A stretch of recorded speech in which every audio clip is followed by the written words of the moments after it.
Good Morning Business. Le débat.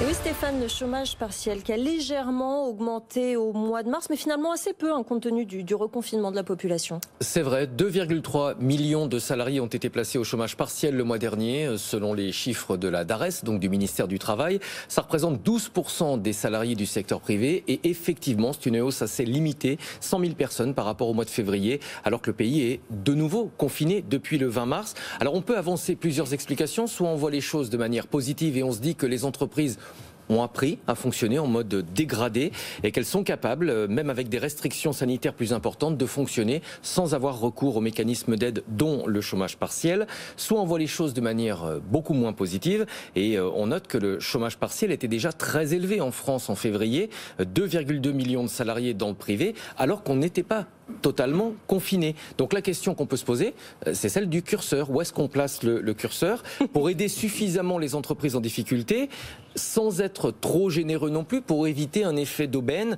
pour éviter que les salariés, que certaines entreprises en abusent. Alors c'est difficile de le dire comme ça, mais est-ce que l'État n'est pas tout simplement trop généreux ou pas assez sélectif? Bruno Le Maire lui-même s'était interrogé sur les limites du quoi qu'il en coûte. Rappelez-vous, au début d'année, il disait on ne pourra pas peut-être prolonger le quoi qu'il en coûte indéfiniment. Et puis on connaît la suite de l'histoire. Visiblement, les arbitrages de l'Élysée ont plutôt été en faveur des entreprises et des salariés plutôt qu'en faveur de Bruno Le Maire. Alors la question va être très simple. Où est-ce que Jean-Marc Daniel, lui, met le curseur? Oui. C'est ça. Alors, je pense qu'il y a deux niveaux. Il y a un niveau de réaction dans l'urgence. Les pouvoirs publics ont été quand même confrontés à une situation qui était une situation tout à fait inédite.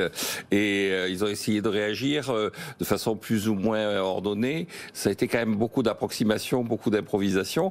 Le quoi qu'il en coûte, c'est quand même 424 milliards d'euros. C'est le chiffre de la Cour des comptes. C'est-à-dire qu'on est arrivé à des montants qui sont des montants très élevés, avec des résultats qui sont des résultats assez mitigés, parce qu'une des conséquences, c'est qu'on n'a jamais eu autant de déficit extérieur. C'est-à-dire qu'on a plus aidé nos concurrents que véritablement soutenu l'activité économique. Et on a un confinement qui est un confinement qui n'a plus aucun sens. C'est-à-dire ça n'a rien à voir, le confinement dans lequel nous sommes supposés être, avec le confinement d'il y a un an. Je rappelle qu'il y a un an, le taux d'utilisation des capacités de production, c'était 60%.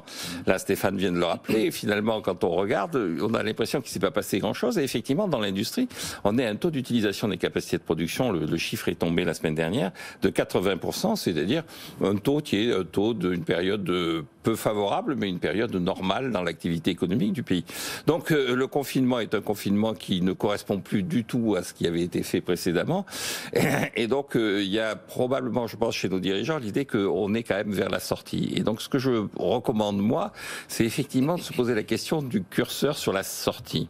C'est-à-dire que jusqu'à présent, tout a été improvisé, tout a été plus ou moins bien construit, avec des gens, effectivement, qui ont l'impression qu'ils ont été les chanceux de l'opération et qui s'en sont mieux tirés qu'ils ne pouvaient le penser, d'autres qui vont mourir et qui se demandent pourquoi, effectivement, on les a poignardés dans cette affaire, alors qu'ils avaient rempli, apparemment, toutes les conditions qu'on devait remplir.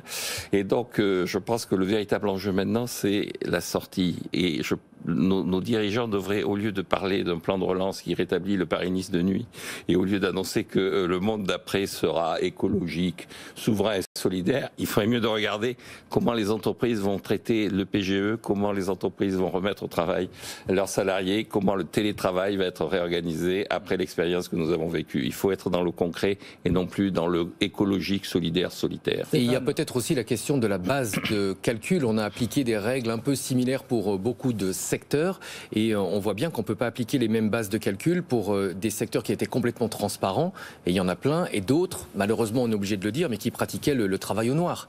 On connaît certains secteurs d'activité où il y a beaucoup de cash qui s'échangent, et quand il a fallu poser une base de calcul pour indemniser ces secteurs, ils se sont retrouvés un petit peu dans une situation difficile. Là aussi, ça va être la grosse impro. Oui, là c'est très improvisé. Je rappelle quand même qu'un certain nombre de personnes sont venues représenter les prostituées auprès des pouvoirs publics en disant « Nous aussi, notre activité est en chute libre, qu'est-ce que vous comptez faire pour nous ?» Donc je crois qu'il faut réfléchir de façon très concrète à la façon dont on va sortir. On y est rentré de façon désordonnée. Si on ne pouvait en sortir de façon ordonnée, ce serait pas mal. Ça va rester la grosse impro, puisqu'on nous dit effectivement on va commencer à débrancher les perfs en prenant en compte les spécificités de tel ou tel secteur. Voilà. Et ça ne pourra pas se faire pour les protester. Et ce sera au cas par cas. Bruno Le Maire a précisé sur le PGE, il réfléchit à voix haute sur une éventuelle annulation du PGE pour des entreprises qui sont lourdement endettées, mais ça se fera au cas par cas.